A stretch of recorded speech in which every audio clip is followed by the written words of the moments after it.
Hello student. इससे पहले वाले वीडियो के अंदर हमने क्रॉस मल्टीप्लिकेशन मेथड जो था उसका प्रूफ सीखा और फर्स्ट क्वेश्चन के जो पार्ट हैं उनको सोल्व किया क्रॉस मल्टीप्लिकेशन मेथड की हेल्प से। तो आज हम उसी काम को आगे बढ़ाएंगे। आज हम क्रॉस मल्टीप्लिकेशन मेथड की हेल्प से ही सेकंड क्वेश्चन या फिर आगे जो हमारे क्वेश्चंस होंगे उनको इसी मेथड की हेल्प से या फिर किसी और दूसरा मेथड जो होगा इसके अंदर यूज करना होगा उस मेथड की हेल्प से हम आगे क्वेश्चन को करेंगे। तो फर्स्ट पार्ट में ये क्या कहता है, सेकंड क्वेश्चन का जो फर्स्ट पार्ट है वो हमसे कहता है for which values of a and b, a और बी के किस मान के लिए does the following pair of linear equation, जो लीनियर इक्वेशंस हैं, have infinite number of solution, उनके इनफाइनाइट नंबर ऑफ सॉल्यूशन होंगे। तो हमसे ये कहता है अगर भाई इन दोनों इक्वेशन के अंदर ए और बी का क्या मान पुट किया जाए ताकि इन दोनों इक्वेशन के जो सॉल्यूशंस है ना वो इनफाइनाइट हो जाए। तो हमें ये पता है अगर दो इक्वेशन के इनफाइनाइट सॉल्यूशन होते हैं तो उनके एक्स वाई और कांस्टेंट जो टर्म्स होती हैं उनके रेशियोज क्या होती हैं, बराबर होती हैं। जैसे कि x के कोफिशिएंट की रेशियो, y के कोफिशिएंट की रेशियो और कांस्टेंट की जो रेशियो है a1/a2, b1/b2, c1/c2, ये तीनों रेशियोज हमारी क्या होती है, इक्वल होती है। किसके लिए? इनफाइनाइट नंबर ऑफ सॉल्यूशन के लिए। तो यहां पे if pair of linear equation have infinite number of solution then a1/a2, b1/b2, c1/c2 equal होंगे। तो हमारे पास a1 क्या है 2, a2 क्या है a-b, b1, b2, c1, c2 ये तीनों इक्वल है। अब इसी चीज का यूज करके हम क्या करेंगे, ए और बी का वैल्यू निकालेंगे। कैसे निकलेगा देखो भाई, हम क्या करेंगे, ये तीनों चीज इक्वल है, इनमें से किन्हीं दो को बराबर रख लेंगे या तो इन दोनों को बराबर रखेंगे, आपकी चॉइस है। आप इन दो को बराबर रख लो, इन दो को बराबर रख लो, इसको और इसको बराबर रख लो, क्योंकि ये तीनों चीज हमारी क्या है, बराबर है। तो पहले मैं क्या करता हूं, इसको और इसको बराबर रख लेता हूं। 2 में a minus b is equal to 3 में a प्लस बी। और एक बार क्या करेंगे, ये दो को बराबर रख लिया, एक बार आपकी चॉइस है, आप इन दो को रख लो, इसको और इसको रख लो, आपकी चॉइस चलेगी।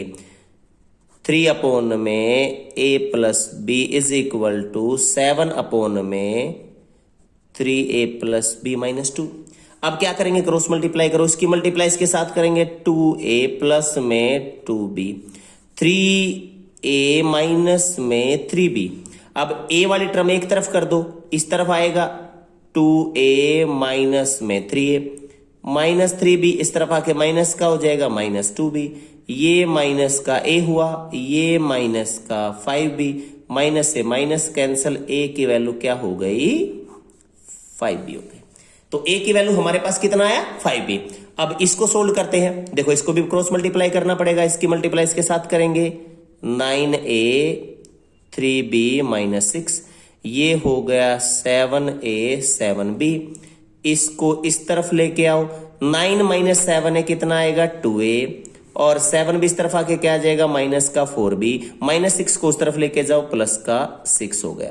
ये आपकी सेकंड इक्वेशन हो गई। ये आपकी कौन सी हो गई, फर्स्ट इक्वेशन। अब इन दोनों इक्वेशन को क्या करेंगे, सोल्व करेंगे और बी का मान निकालने के लिए। अब ए की वैल्यू क्या किया जाए, इसके अंदर उठा के रख दो, और क्या करेंगे भाई, तो यहां से ए की वैल्यू उठा करके इसके अंदर पुट कर दीजिए।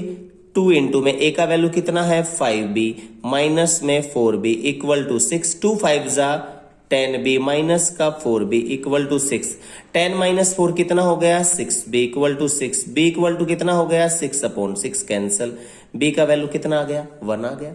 अब b का जो वैल्यू है वो क्या किया जाए, उठा के फर्स्ट इक्वेशन में पुट कर दो। a इक्वल टू 5 इंटू 1 कितना हो गया 5।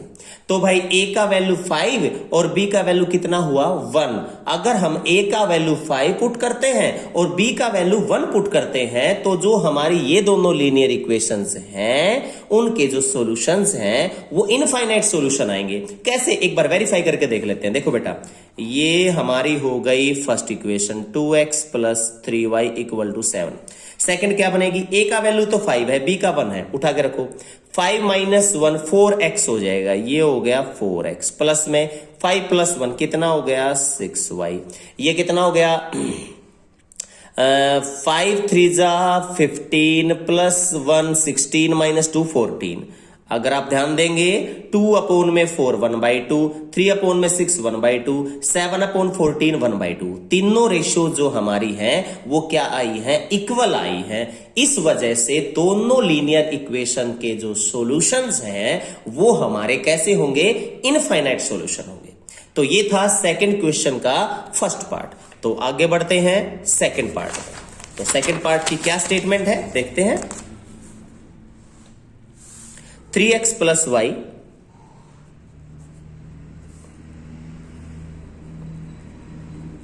टू के माइनस 1 एक्स प्लस में k minus 1 into y 2k प्लस 1। तो अब की बार क्या कहता है, अब की बार कहता है k की वैल्यू निकालें, लेकिन कंडीशन तो देना पड़ेगा ना, किस कंडीशन के ऊपर हम k की वैल्यू निकालें। तो वो कहता है for which value of k, k के किस मान के लिए, will the following pair of linear equation, जो फॉलोइंग लीनियर इक्वेशंस हैं, हैव नो सॉल्यूशन, उनका कोई भी सॉल्यूशन नहीं होगा। k का क्या मान पुट किया जाए ताकि हम इन दोनों लीनियर इक्वेशन के जब हम सॉल्यूशन निकालने के लिए चलें तो उनका कोई भी सॉल्यूशन ना आए। तो भाई हमें पता है for no solution a1 by a2 is equal to b1 by b2 not equal c1 by c2। हमारे पास अगर दो इक्वेशन के सॉल्यूशन नो सॉल्यूशन है, मतलब उनका कोई सॉल्यूशन नहीं आता है, तो उनका जो रेशियोज है वो क्या बनता है, दो रेशियो x और y के कोफिशिएंट की रेशियो तो बराबर बनती है, लेकिन कांस्टेंट की रेशियो उनके बराबर नहीं होती। तो इसी कंडीशन का तो फायदा उठाएंगे।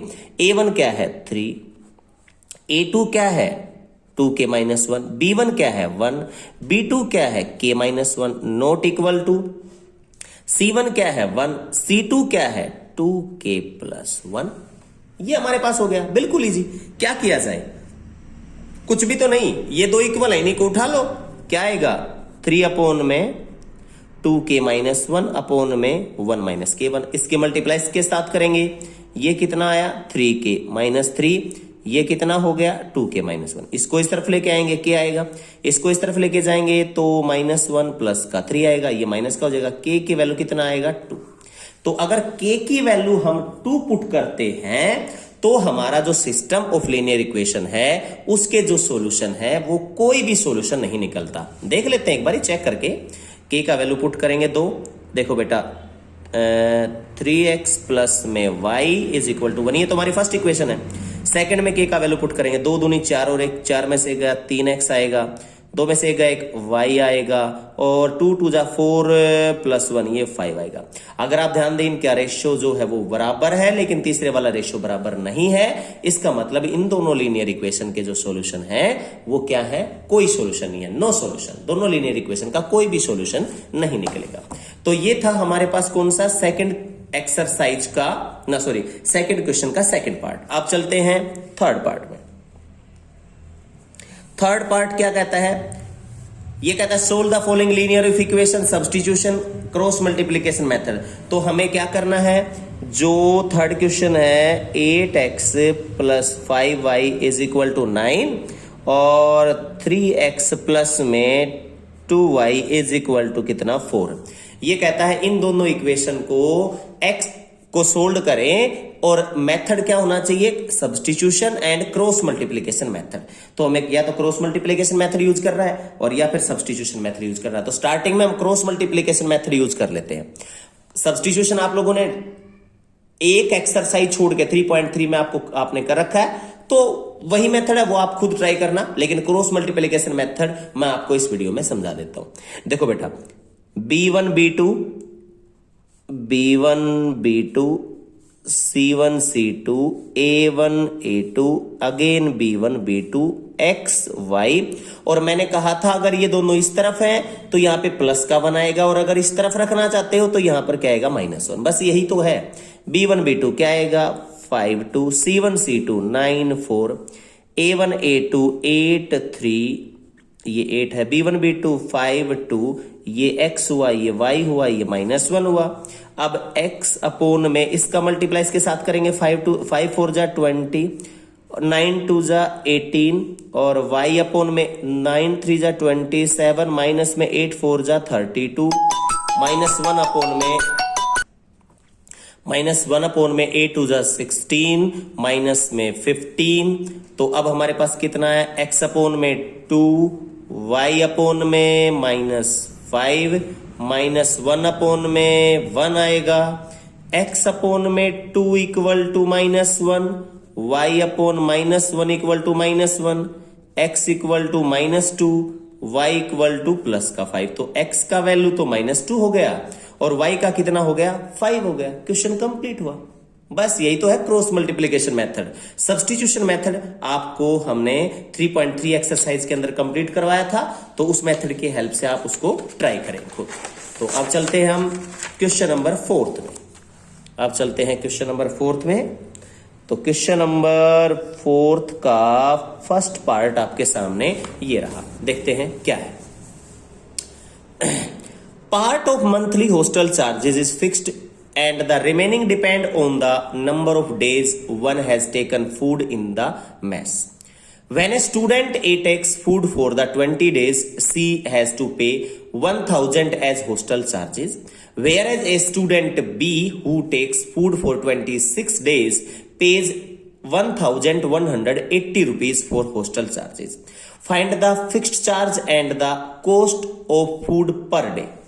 अगर क्वेश्चन है, अगर कोई बंदा हॉस्टल में रहता है तो उसका एक तो फिक्स्ड चार्ज है, अगर वो बंदा उसमें रहे या ना रहे उसका कोई टेंशन नहीं है, वो फिक्स्ड है, उसको वो लगेगा ही। जैसे हमने टैक्सी वाला क्वेश्चन किया था, इससे पहले वाले वीडियोस के अंदर हमने लाइब्रेरी वाला क्वेश्चन किया था। अगर हम एक बुक को 3 दिन तक रख लेते हैं तो उसका फिक्स्ड है, लेकिन उसके बाद अगर आप उसी बुक को रखते हैं तो उसका पर डे अलग होगा। इसी टाइप में आपका क्या था, टैक्सी चार्जेस। अगर आप टैक्सी के अंदर बैठते हैं तो उसका एक फिक्स है, आपका 10 रुपए फिक्स है, उसके बाद पर किलोमीटर के हिसाब से आपका अलग लगेगा। इसी टाइप में हॉस्टल चार्जेस का है। हॉस्टल चार्जेस के अंदर 2 टाइप का कॉस्ट है। नंबर 1 एक तो फिक्स्ड है, भाई इसमें 1000 मंथली आपका लगेगा ही, मान लेते थोड़ी देर के लिए। उसके बाद क्या है, इसके अलावा एक्स्ट्रा चार्जेस आपका ये है, आप मेस के अंदर कितने दिन फूड लेते हैं, खाना कितने दिन खाते हैं, उसका पर डे का आपका अलग लगेगा। जैसे कि मान लिया हॉस्टल का फिक्स्ड तो हो गया 1000 और जो फूड का है वो 50 रुपीज पर डे हो गया। अगर एक बंदा 10 दिन तक रहता है तो उसने तो 10 दिन तक डाइट ली, तो 10 दिन का 50 रुपीज के जो कॉस्ट के अनुसार आपका 500 रुपीज आएगा। तो 1000 तो फिक्स्ड हो गया, 500 अलग से हो गया, तो आपका 1500 रुपए किराया आएगा। क्यों? क्योंकि भाई मैस का तो अलग हुआ ना, मैस का तो वो उतने ही दिन का तो देगा जितने दिन का उसने, उतने ही दिन का तो पैसा देगा जितने दिन उसने खाना खाया है, लेकिन जो फिक्स्ड है वो तो देना ही पड़ेगा। आप चाहे उसके अंदर रहें चाहे ना रहें, आपको 1000 रुपीज तो देना ही पड़ता है, वो फिक्स्ड होता है। लेकिन मेस के अंदर कितने दिन खाना खाया वो आपको जितने दिन आप खाएंगे उतने ही दिन का देना पड़ता है। तो भाई कैसे, एक बार स्टार्ट कर लेते हैं। Let fixed charge x rupees मान लेते हैं। जो हमारा फिक्स्ड चार्ज है वो कितना है, x रुपए है। And charge for food per day, जो पर डे चार्ज है फूड का वो कितना मान लिया, y रुपीज। तो स्टार्टिंग में फर्स्ट केस में क्या है, ए नाम का कोई स्टूडेंट है, वो 20 डेज मैस में खाना खाता है। तो भाई देखो अकॉर्डिंग टू कंडीशन एक्स तो आपका लगेगा ही, वो तो फिक्स्ड चार्ज है। तो उसने खाना कितने दिन खाया, 20 डेज। एक दिन का जो फूड का कॉस्ट है वो कितना है, y रुपीज है। तो 20 डेज का कितना होगा, 20y होगा। दोनों का टोटल किया, उसने टोटल दिया है 1000 रुपीज। ये आपकी फर्स्ट इक्वेशन हो गया। बस अब दोबारा क्या कहता है, एक स्टूडेंट बी है, वो 26 डेज मैस के अंदर फूड लेता है। तो भाई एक्स तो देना ही पड़ेगा, वो तो फिक्स्ड चार्ज है। 26 का कितना हो गया, 26y, और अब की बार रुपया दिया 1180। ये आपका सेकंड इक्वेशन हो गया, 1180 सेकंड इक्वेशन हो गया।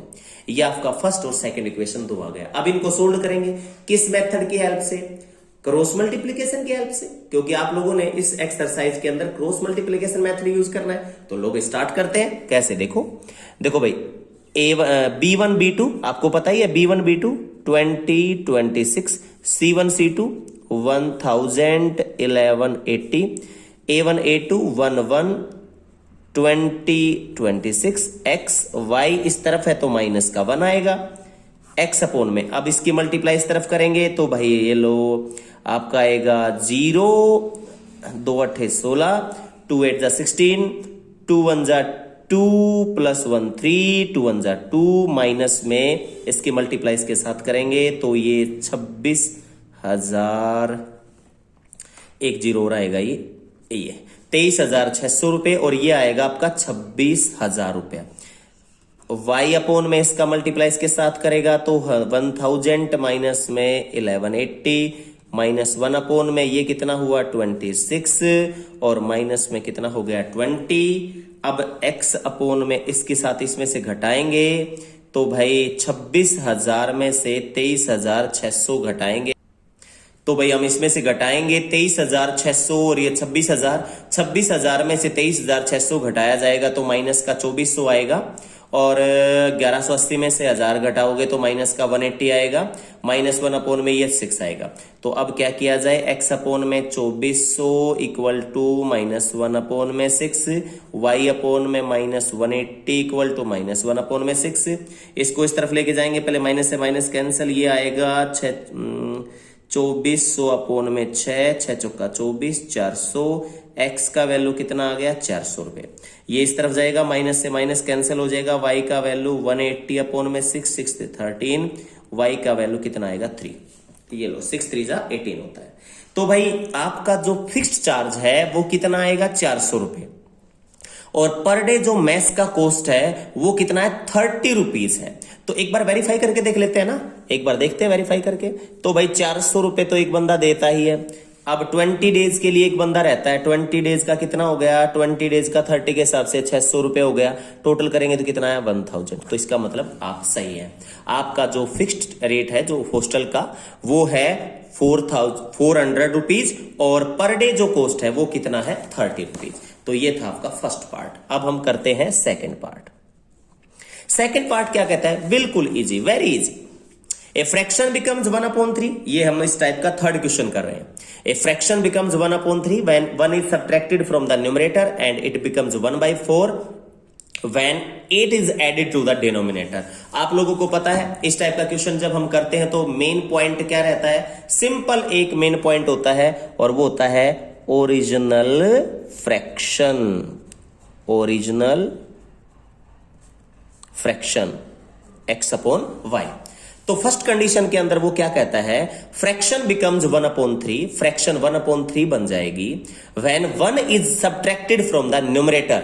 जब हम न्यूमरेटर के अंदर से 1 सब्ट्रैक्ट करते हैं तो भाई न्यूमरेटर में सब्ट्रैक्ट कर दिया, डिनोमिनेटर में अगले ने कुछ बोला ही नहीं, तो फ्रैक्शन 1/3 बन गया।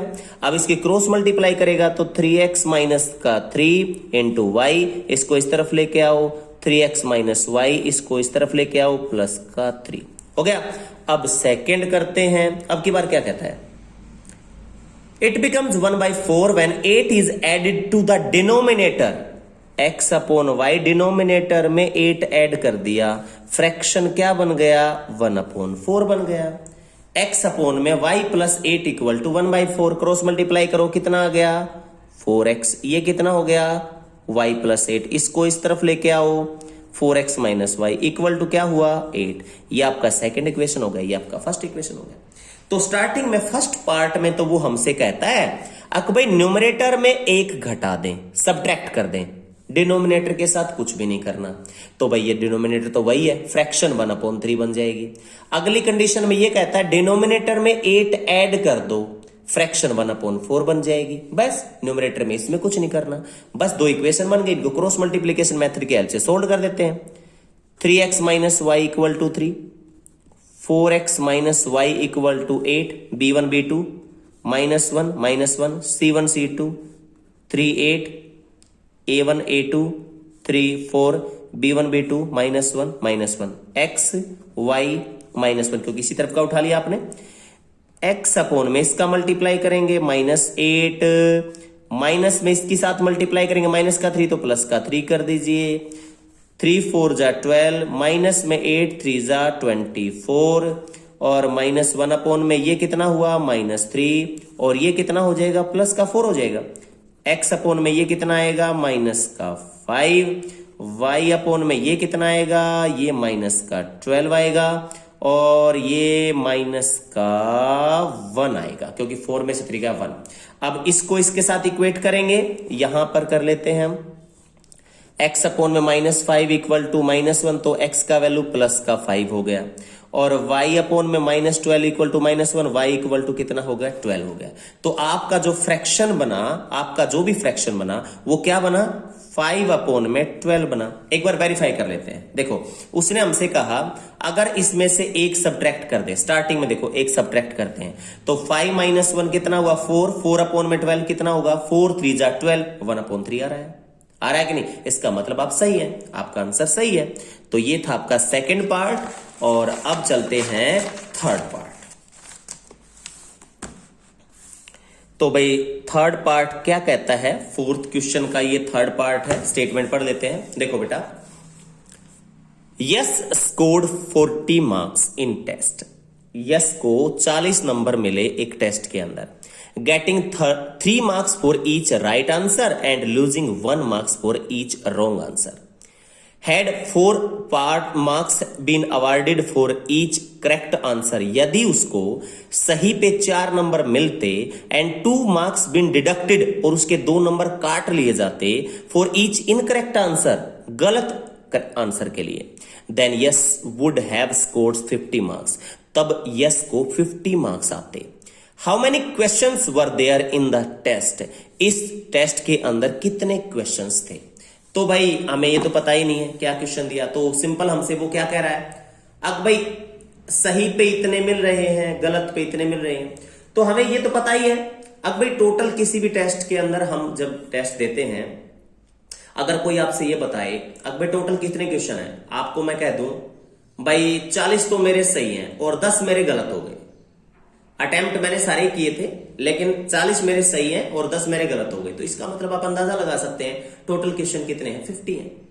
तो बस इसी चीज का हम इसके अंदर फायदा उठाएंगे। आपको क्या देखना है, पहले आप ये देखेंगे टोटल राइट आंसर्स कितने हैं और टोटल रॉन्ग आंसर्स कितने हैं, उन दोनों का टोटल कर देंगे। मान लिया राइट आंसर्स हमारे पास 40 हैं और रॉन्ग आंसर हमारे पास कितने हैं 10 हैं, तो टोटल कितना हो गया 50। तो उस टेस्ट के अंदर 50 क्वेश्चन थे।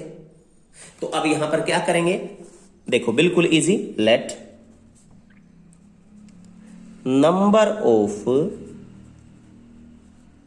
Right answers x and number of wrong answers कितना y।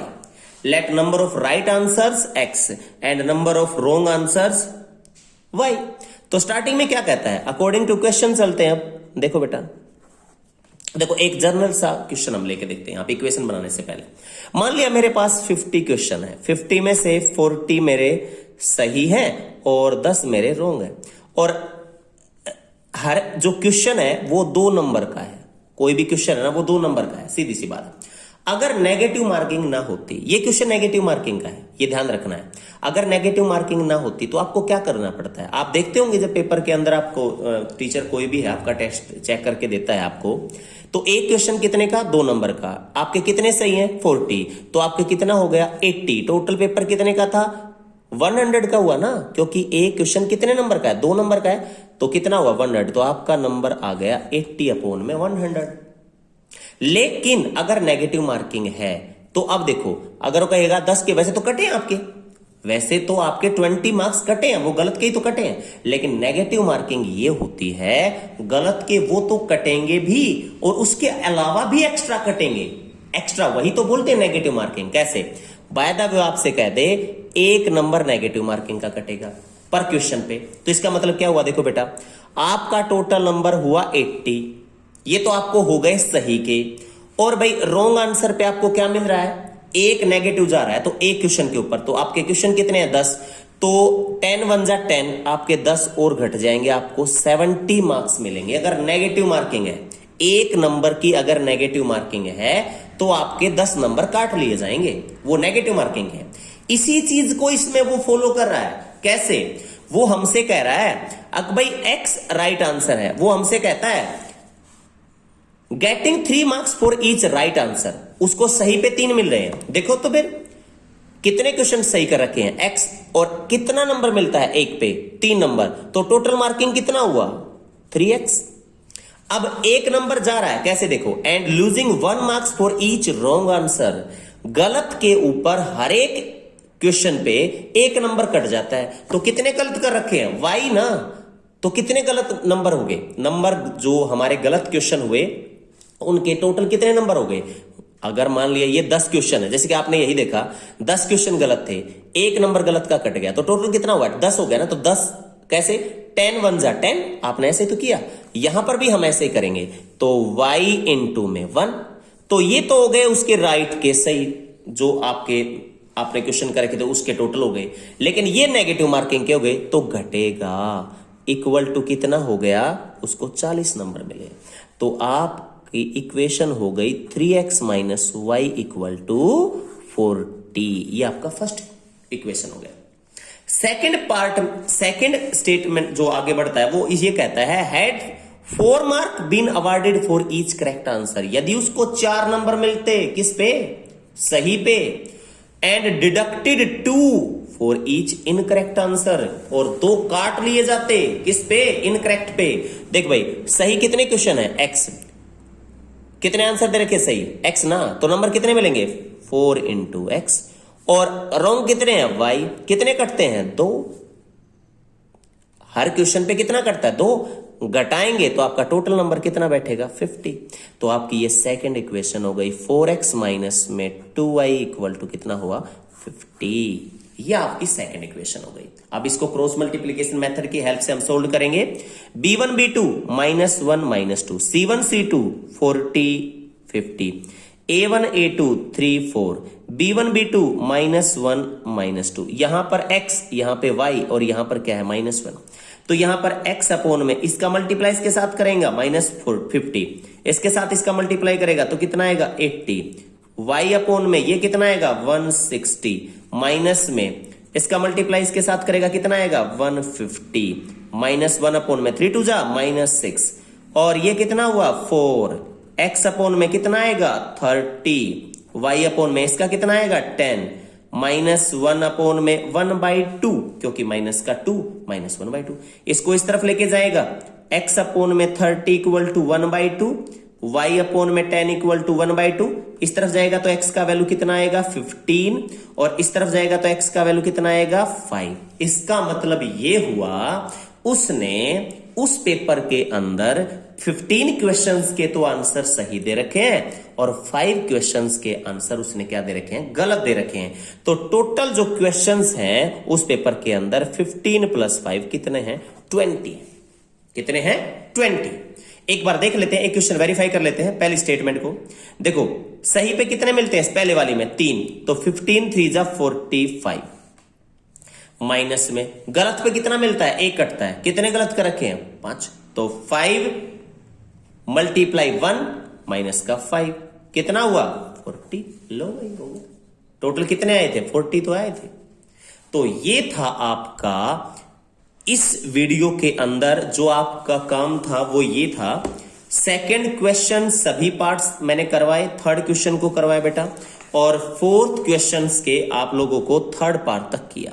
इसके बाद जो 2 पार्ट बचते हैं वो हम नेक्स्ट वीडियो के अंदर आपको डालेंगे, क्योंकि वो बहुत ज्यादा इंटरेस्टिंग है और टाइम कंज्यूमिंग है। Okay, thank you.